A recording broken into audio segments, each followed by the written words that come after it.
Very good morning. तो कल हम लोगों ने चैप्टर नंबर 1 को फिनिश किया था। चैप्टर नंबर 1 का स्ट्रेटेजिक इंटेंट का टॉपिक फिनिश किया था, vision, mission, goals, objectives and values.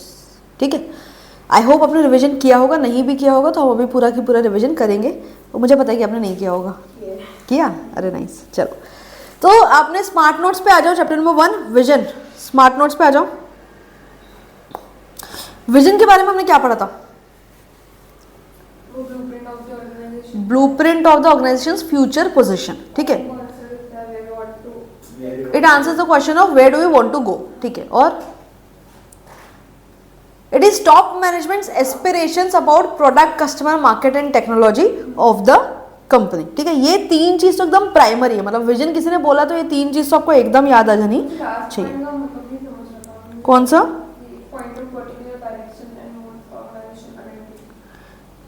Vision, ये points out particular direction and moulds organisation identity. Points out particular direction वाली चीज जो है ना, ये हर चीज में, विजन में भी है, मिशन में भी है, गोल्स में, ऑब्जेक्टिव्स में भी है। ठीक है, तो पर्टिकुलर डायरेक्शन मतलब कि विजन आपने अगर बना लिया, जैसे आपका विजन है कि आपको सीए बनना है, विजन अगर क्लियर है तो आपको पता है कि हाँ चलो ठीक है, इसके लिए मुझे क्लासेस लगानी है, इसके लिए मुझे आर्टिकलशिप करनी है। ठीक है, अभी आपको ये नहीं सोचना है कि अरे अब मैं इंजीनियरिंग कॉलेज में एडमिशन ले लूँ क्या। मतलब you don't want to change your direction. अब करियर सिलेक्शन वाले जब टाइम था तब आपके पास ऑप्शंस थे, यू सिलेक्टेड, आपने अपना एक विजन बनाया। आप ये भी बोल सकते हैं मैं डॉक्टर बनना है, मुझे इंजीनियर बनना है, पर आपने अपना विजन बनाया कि मुझे सीए बनना है। ठीक है, तो अब आपको एक डायरेक्शन मिल गई कि अब मुझे कॉमर्स में ही जाना है, तो कॉमर्स से रिलेटेड में भी अगर आपको सीए से रिलेटेड कोई स्किल्स वगैरह एनहांसमेंट का चांस मिलता है तो आप वो भी लोगे। ठीक है, तो अब आपको डायरेक्शन है कि मुझे इसी डायरेक्शन में जो अपने नॉलेज को एनहांस करना है, अपने स्किल्स को डेवलप करना। So you get a direction कि आपको चलना है किस डायरेक्शन में। ठीक है, आर्टिकलशिप करनी है, क्लासेस करनी है, पर जो भी करना है all towards achievement of this particular vision. ठीक है, तो एक डायरेक्शन मिल जाता है। डायरेक्शन आपको विजन से भी मिलती है, मिशन से भी मिलती है, गोल्स एंड ऑब्जेक्टिव से भी मिलती है। ठीक है, एंड मोल्ड्स ऑर्गेनाइजेशन आइडेंटिटी। अब कहीं ना कहीं आपका विजन है टू बिकम, जैसे Tesla, to become the most to make the most compelling car in the world. ठीक है, तो एक विजन मिलती है तो उससे ऑर्गेनाइजेशन की एक इमेज क्रिएट होती है ना, एक आइडेंटिटी क्रिएट होती है। Tesla is known for the best EV car, for most, या क्या बोलना चाहिए, सबसे ज़्यादा R&D ईवी टेक्नोलॉजी में शायद टेस्ला ने की है। ठीक है, तो आपको क्योंकि वो विजन था तो विजन के कारण आपकी आइडेंटिटी भी तो मार्केट में उस हिसाब से बनी ना। So it moulds your identity accordingly. ठीक है, तो that is about vision. And then हमने पढ़ा था essentials of a strategic mission. Essentials क्या कहते हैं? स्ट्रेटेजिक, एक अच्छा स्ट्रेटेजिक विजन बनाने के लिए उसमें क्या क्या होना जरूरी है। Essentials of a strategic vision, सबसे पहले ये कि you have to think creatively. ठीक है, आपको ऐसे जनरल तरीके से नहीं सोचना है, आपको कुछ क्रिएटिविटी से सोचना है, तभी आप जाके बहुत अलग और अच्छा विजन बना पाओगे। Second, it's an activity of intelligent entrepreneurship. ठीक है, थर्ड और फोर्थ जनरल थे। Third point, it creates enthusiasm. ठीक है, अगर आपका वेल आर्टिकुलेटेड विजन है, मतलब आपका विजन अच्छे तरीके से सारे लोगों को समझा हुआ है, वेल आर्टिकुलेटेड है, तो फिर it creates enthusiasm. Fourth, it eliminates direction. Direction वाला पॉइंट हमने ऑलरेडी पढ़ा। ठीक है, it eliminates direction in which the organisation is headed. ठीक है, तो ये चार एसेंशियल्स है of a good vision statement. उसके बाद हमने पढ़ा था मिशन। मिशन के बारे में हमने क्या देखा था? Reason of the very existence of the company. अगर कोई कंपनी मार्केट में है तो वो कोई ना कोई बिजनेस करने के लिए। ठीक है, तो उस कंपनी का एग्जिस्ट होने का रीजन क्या है। ठीक है, सेकेंड, उसी से आप रिलेट कर सकते हो। Mission answers the question of what business are we in. मतलब उसका मार्केट में एग्जिस्ट करने का कोई तो रीजन है, रीजन है कि उसको कोई बिजनेस करना है। ठीक है, तो वो कौन सा क्वेश्चन का आंसर करता है? What business are we in, what do we actually do. Ground level पे आज के दिन आप क्या कर रहे हो so that you can reach and achieve your vision. इसके बारे में बात करता है कौन? Vision state, sorry mission statement. ठीक है, मिशन के बारे में और क्या देखा था हमने? It broadly describes organisations present. Mission ज्यादातर प्रेजेंट के बारे में बात करता है, विजन जो है थोड़ा सा फ्यूचर के बारे में करता है। आज के डेट में हम किस कस्टमर ग्रुप पे फोकस कर रहे हैं, हमारी कैपेबिलिटीज यानी कि कंपिटेंसीज और कंपेटिटिव एडवांटेज क्या क्या है, हमारी एक्टिविटीज और बिजनेस मेकअप क्या क्या है। ठीक है, तो तीन चीज आपको मिशन के बारे में याद रखनी है। Mission statement explains the very reason for the existence of the company. It answers the question of what business, what do we do, what business are we in and what we actually do. And third, it explains, broadly describes organization's present capability. हमारी आज की capability क्या है, किस customer group पे focus कर रहे हैं, क्या एक्टिविटीज कर रहे हैं, हमारे बिजनेस का मेकअप क्या है। ठीक है, आज के बारे में बात करता है कौन? Mission statement. फिर हमने 2 इंपॉर्टेंट पॉइंट मिशन के बारे में पढ़े थे, essentials of a good mission statement. एक अच्छे मिशन स्टेटमेंट में क्या क्या चीज़ें होना ज़रूरी है, इसके लिए हमने कोई तो भी शॉर्टकट बनाया था, इट वॉज UPSC। यू से क्या था, every mission statement is unique to the organisation, ठीक है, ये हमारा पॉइंट नंबर 4 था।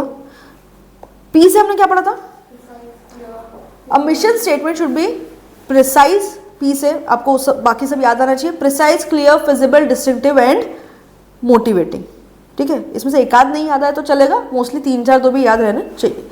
एस से क्या था, एक मिशन स्टेटमेंट जो होता है अपनी खुद की एक स्पेशल आइडेंटिटी देता है आपके ऑर्गेनाइजेशन को, और आपके ऑर्गेनाइजेशन को बाकी सिमिलरली पोजीशन कंपनी से, मतलब कि आपके कॉम्पिटिटर से सेट अपार्ट करता है, ठीक है। एस में 2 चीजें थी, own special identity and set it apart from the similarly position company, ठीक है। सी से क्या था, customer confidence, it broadly describes हमारा current customer group, focused customer group कौन है, हमारी कंपिटेंसीज क्या है, हमारी टेक्नोलॉजी क्या है।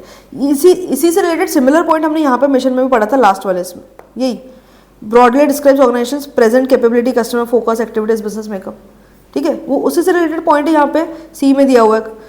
Company's business is defined by what it needs to try and satisfy which customer groups it is targeting, technologies and competencies it uses. Similar type की चीज़ है कि कौन से कस्टमर ग्रुप को आप फोकस कर रहे हो, कौन सी कंपिटेंसीज यूज कर रहे हो, कौन सी टेक्नोलॉजीज यूज कर रहे हो, और एक्टिविटीज़ क्या है, बिजनेस मेकअप क्या है, ठीक है, सिमिलर काइंड ऑफ पॉइंट है, ठीक है, याद रहेगा, एक ही पॉइंट दोनों जगह काम आएगा आपको। Why should an organisation have a mission, why should an organisation have a mission, mission होना जरूरी क्यों है, इसके लिए भी हमने एक शॉर्टकट पढ़ा था, राइट, P²R² GPT। P से रिलेटेड 2 पॉइंट थे, P here stands for purpose, क्या क्या पॉइंट थे, unanimity of purpose within the organisation, ठीक है। सेकेंड पर्पस का क्या पॉइंट था, to translate business purposes into goals, translate your business purposes into, आपका ये लास्ट पॉइंट है, इसको थोड़ा सा आप एनहांस करके लिख सकते हो, इसमें से कुछ चीजें कट की हुई है, तो translation of your business purposes into goals, ये सेंटेंस आप अपने मेन बुक से देख सकते हो, और यहाँ पे थोड़ा सा कॉपी करके लिख लेना, यहाँ पे थोड़ा सा चेंजेस की रिक्वायरमेंट है, ठीक है। आर से 2 पॉइंट क्या था,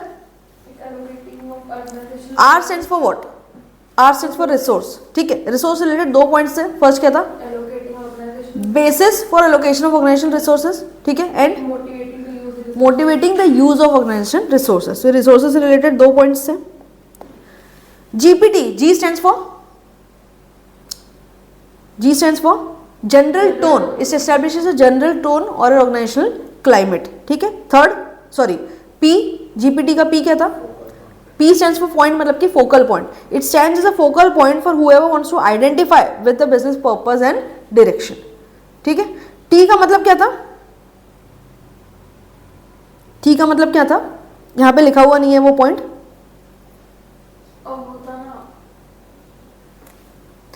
T stands for task, मतलब कि असाइनमेंट ऑफ टास्क, ठीक है, असाइनमेंट ऑफ टास्क मतलब कि it facilitates assignment of various task to the responsible elements in the organisation and create a work structure, ठीक है।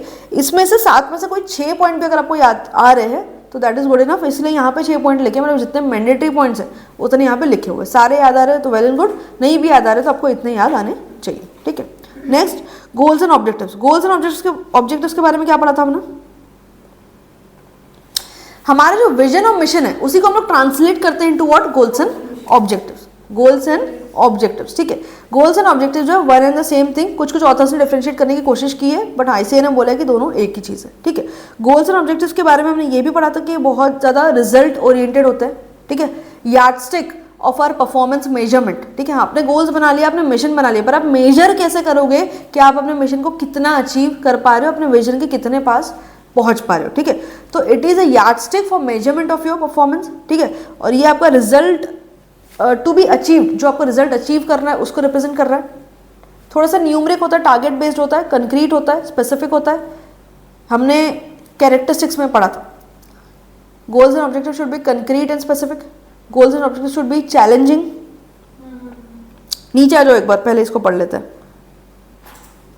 गोल्स एंड ऑब्जेक्टिव्स के characteristics हमने जो पढ़े थे, गोल्स एंड ऑब्जेक्टिव्स के कैरेक्टरिस्टिक्स पढ़े थे हमने कल, अगर आपको याद आ रहे तो कुछ 3-4 पॉइंट है जो आप जनरली लिख सकते हो, गोल्स एंड ऑब्जेक्टिव जो है कंक्रीट होते हैं, स्पेसिफिक होते हैं, टाइम बाउंड होते हैं, चैलेंजिंग होनी चाहिए, और क्या पढ़ा था, मेजरेबल होना चाहिए, मेजर कर पाओगे तभी तो पता चलेगा अचीव हुआ या नहीं हुआ, मेजरेबल कंट्रोलेबल होना चाहिए। और 2-3 पॉइंट है जो आप जनरली लिख सकते हो, क्या हो सकता है, स्ट्रेटेजिक प्लानिंग में गोल्स एंड ऑब्जेक्टिव्स आपकी हेल्प करते हैं, ठीक है। और आपके एम्प्लॉयज के परफॉर्मेंस अप्रेजल में goals and objective should be a standard. और एक चीज थी, facilitate towards achievement of mission, ठीक है। तो ये कैरेक्टरिस्टिक्स हमने पढ़े थे गोल्स एंड ऑब्जेक्टिव्स के बारे में। एक बार पीछे आ जाओ, जो स्टार्टिंग वाला पॉइंट है वो हम पढ़ लेते हैं। Translate the vision and mission into goals and objectives. It represents the results to be achieved in multiple areas of business. Objective of the organization's performance target. It is essentially performance target for the organization. The results to be achieved, the performance target, the yardstick for the measurement of your progress. ठीक है. Yardstick for tracking an organization's performance and progress. They provide meaning and sense of direction to organization's endeavor. हम जो endeavors कर रहे हैं organization में, जितनी मेहनत कर रहे हैं business को चलाने के लिए, उन सबको meaning and sense जो है वो goals and objectives से ही मिलता है, क्योंकि ये target oriented होते हैं, क्योंकि ये result oriented होते हैं. Organization structure and activities are designed and resources allocated around objectives to facilitate their achievement. अब ऑब्जेक्टिव दो टाइप के होते हैं, शॉर्ट रेंज भी हो सकते हैं और लॉन्ग रेंज भी हो सकते हैं. Short range objectives can be identical to long range objectives if an organization is already performing at the targeted long term level. Around quarterly या सेमी एनुअली या एनुअल ऑब्जेक्टिव्स जो होते हैं ये शॉर्ट टर्म माने जाते हैं. अप टू 3 to 5 ईयर्स वाले जो ऑब्जेक्टिव्स होते हैं वो लॉन्ग टर्म माने जाते हैं. ठीक है, शॉर्ट टर्म और लॉन्ग टर्म जनरली अलग होते हैं, but it can be identical when organisation is already performing at the desired long term objective level. अब लॉन्ग टर्म ऑब्जेक्टिव जो है 7 एरियाज में बनते हैं. नेक्स्ट पेज में अगर आप देखोगे तो प्रॉफिटेबिलिटी के ऑब्वियसली हम लोग प्रॉफिटेबिलिटी के लिए तो ऑब्जेक्टिव बनाएंगे. आपको प्रॉफिटेबिलिटी कितनी चाहिए, ठीक है, आपको प्रोडक्टिविटी कितनी चाहिए, कंपेटिटिव पोजीशन में आपको कहाँ स्टैंड करना है, आपके एम्प्लॉय डेवलपमेंट कैसा होना चाहिए, आपके एम्प्लॉय से रिलेशन कैसे होना चाहिए, आपकी टेक्नोलॉजिकल लीडरशिप मार्केट में कैसी होनी चाहिए, आपकी पब्लिक रिस्पॉन्सिबिलिटी कैसी होनी चाहिए. तो इस पर्टिकुलर 7 पॉइंट्स में in general long range objective हम लोग सेट करते हैं एज एन ऑर्गेनाइजेशन. ठीक है, नेक्स्ट इज वैल्यूज. वैल्यूज के बारे में हमने क्या पढ़ा था. You cannot define your values. आपकी वैल्यूज जो है अल्टीमेटली आपके बिहेवियर में, आपके थॉट प्रोसेस में, आपके एटीट्यूड में दिख जाती है. These are the deep rooted principles जो इनहेरेंट होते हैं, हमारे अंदर ही होते हैं. Values are the deep rooted principle which guides an organisation decisions and actions. Generally value जो होते हैं फाउंडर्स की वैल्यू से ही रिफ्लेक्ट होता है. Values can never be compromise either for convenience और for short term economic game. Values often reflect the values of the company's founders. They are the source of company's distinctiveness and must be maintained at all cost. Company के जो values होते हैं अगर एक बार compromise हो गई तो आपकी पूरी की पूरी इमेज अभी तक जो आपने उन वैल्यूज के बेसिस पे बनाई है कंप्लीटली खत्म हो सकती है. Companies values set the tone for how the people of the company think behave, specially in the situation of dilemma. आपकी वैल्यू सबसे ज्यादा टेस्ट होती है in the situation of dilemma. जब आप एक अच्छी पोजीशन पे नहीं हो, मतलब कंपनी अगर अच्छा परफॉर्म नहीं कर रही है, उस पॉइंट ऑफ टाइम पे आपके पास एक ऑप्शन आया कि अनएथिकली आप मार्केट में मे बी कुछ प्रॉफिट्स कमा सकते हो. This is the point of time जब आपकी रियल वैल्यूज टेस्ट होती है. क्या आप अनएथिकली पैसा कमाना चाहते हो या फिर you want to do what you want to do no matter. Company में अगर लॉस भी हो रहा है, you want to try hard कि हम एथिकल तरीके से उसको टर्न अराउंड करें. ठीक है, examples of values integrity, trust, accountability, humility, innovation and diversity. Consumers भी कई बार ऐसी कंपनीज के प्रोडक्ट्स बाय करना चाहते हैं जिनसे उनकी वैल्यूज जो है मैच होती है. एम्प्लॉयज भी इन जनरली ऐसी कंपनीज के साथ काम करना चाहते हैं जिनसे उनकी वैल्यूज जो है रेजोनेट होती है. Got it. So this is all about values. उसके बाद हमने पढ़ा था स्ट्रेटेजिक इंटेंट. तो स्ट्रेटेजिक इंटेंट के जो कंपोनेंट्स है वो यही सारी चीजें, vision, mission, goals, objectives and value, सारे कंपोनेंट्स है स्ट्रेटेजिक इंटेंट के. ये सारे टॉपिक हमने इंडिविजुअली पढ़े. ये सारी चीजें पे ऑर्गेनाइजेशन में एक साथ आती है कि कंपनी कहाँ रीच करना चाहती है, किस तरीके से करना चाहती है, उसके लिए क्या काम करना चाहती है, उसके लिए क्या गोल्स बनाना चाहते हैं, कंपनी की वैल्यूज कैसी है. All this come together forms the strategic intent of the company. Actual purpose क्या है, why they want to do what they want to do. It represents the real strategic intent of the firm. Rather than talking individually about the vision, mission and everything, can discuss कि इस company का actual strategic intent क्या है, जो ये करना चाहते हैं, क्यों करना चाहते हैं. अब सीए बनना चाहते हो, ये आपका विजन है, बस सीए भी आप क्यों बनना चाहते हैं, मतलब विजन के भी ऊपर आता है strategic intent. Strategic intent comprise of all this things जो हमने अभी अभी डिस्कस किए. Why, it answers the questions of why do you want to do, what you want to do, ठीक है। Intent refers to the purpose of what the organisation strive for. Actually आप किस चीज के लिए स्ट्राइव कर रहे हो, आप मुझे समझ में आ गया कि आप यहाँ पहुंचना चाहते हो, आप ये बिजनेस करना चाहते हो, बट क्यों, वाई, ठीक है। आप actually what do you want to strive, you want to bring a social change, इसलिए आप ये काम कर रहे हो, या फिर यू फील कि इस चीज में people of India needs this thing, हम लोग टेक्नोलॉजी के लिए बहुत बैकवर्ड है, so we need this thing. आपका रियल रीजन क्या है इस चीज को करने का, परस्यू करने का। Clarity in strategic intent is extremely important for the future success and growth of the enterprise, irrespective of its nature and size. Strategic intent can be understood as philosophical base of the strategic management. पूरे strategic management का सबसे बड़ा philosophical base होता है strategic intent. Obviously vision mission is थोड़ी strategic, थोड़ी philosophical type की चीजें हैं. It implies a purpose which an organization endeavors to achieve. That's all about strategic intent. Clear with that?